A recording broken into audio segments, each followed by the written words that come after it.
बदमिजाज पाकिस्तान नहीं सुधरेगा।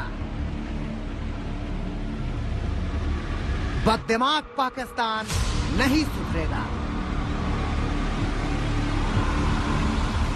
आतंकियों की पनाहगाह वाला पाकिस्तान नहीं सुधरेगा। पता नहीं बारूदों की गंध से पाकिस्तान को कैसा प्रेम है कि वो सुधरने के लिए तैयार ही नहीं है। जी हाँ, खूबसूरत कश्मीर की शांति में खून छींटने की कोशिशें फिर की है पाकिस्तान ने। माना जा रहा है कि एयरपोर्ट स्टेशन पर धमाके की साजिश पाकिस्तान ने ही रची। तो क्या सीमा पार से ड्रोन के जरिए विस्फोट किया गया? जम्मू में भारतीय वायुसेना के हवाई अड्डे पर जो धमाका हुआ है उसमें एक महत्वपूर्ण बात अब तक सामने आई है, जिसके मुताबिक इन ड्रोन्स में सेफ चार्जेस का इस्तेमाल किया गया था। जिसका मतलब है वहां पर जो हेलीकॉप्टर और दूसरे महत्वपूर्ण साजो सामान रखा गया था उसको निश्चित टारगेट करके ये इन हमलों को अंजाम दिया गया। इससे पहले सीडीएस जनरल बिपिन रावत साफ तौर पर कह चुके हैं कि पाकिस्तान सरहद से लगातार भारतीय सीमा में हथियार और विस्फोटक ड्रोन के जरिए भेजे जा रहे हैं। जानकारी के मुताबिक पड़ोसी मुल्क में मौजूद आतंकी संगठनों ने हाल ही में कुछ ड्रोन खरीदे हैं। उन ड्रोन की क्षमता ऐसी है कि वो 20 किलो तक विस्फोटक या दूसरे सामान लेकर उड़ सकते हैं और उनकी उड़ान क्षमता करीब 25 किलोमीटर तक है। ड्रोन की यह खरीद चीन से की गई है। इतना ही नहीं, पाकिस्तान की सेना ने खुद आतंकियों को ट्रेनिंग दी गई कि कैसे आईईडी को ड्रोन की मदद से एक खास लक्ष्य पर गिराया जा सके। उसी पर इतनी सतर्कता है कि पाकिस्तान आतंकियों की घुसपैठ हिंदुस्तान में करवा नहीं पा रहा है। दूसरा, चूंकि युद्ध विराम भी चल रहा है, 100 दिन से ज्यादा हो गए हैं और इसीलिए गोलियों की आड़ लेकर भी ये आतंकी नहीं आ पा रहे हैं। अब ड्रोन का इस्तेमाल अलग अलग इलाकों में हमने देखा है कि किस तरीके से पाकिस्तान ड्रग्स या हथियार के लिए करने की चेष्टा करता है, जिसे रोक दिया जाता है।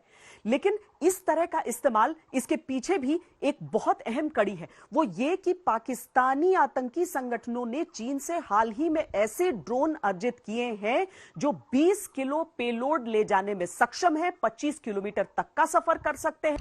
जिस जगह पर दोनों धमाके हुए हैं वो पाकिस्तान से लगी अंतर्राष्ट्रीय सीमा से महज 14 किलोमीटर दूर है।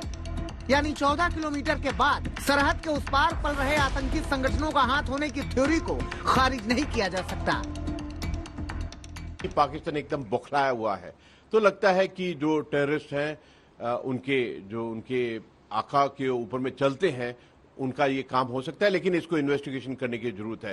लेकिन सबसे बड़ी बात ये है कि हम अपने सेंसिटिव एरियाज को प्रोटेक्ट करें।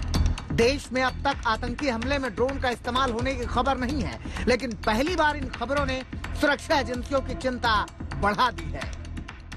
आज की तारीख में हमारे पास एंटी ड्रोन टेक्नोलॉजी और ऐसा सिस्टम फुली इफेक्टिव नहीं है।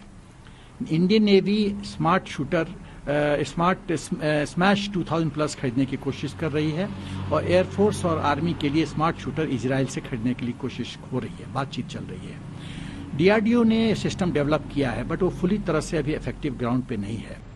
जम्मू एयरफोर्स स्टेशन के अंदर 2 धमाकों से कई और सवाल उठ रहे हैं। वैसे ड्रोन से हमले की चिंता को लेकर भारत की तैयारी पहले से रही है, लेकिन जम्मू हमले के आतंकी कनेक्शन को लेकर पिक्चर अभी तक साफ नहीं है। दिल्ली से मनजीत सिंह नेगी और श्वेता सिंह के साथ सुनील जी भट्ट, जम्मू आज तक।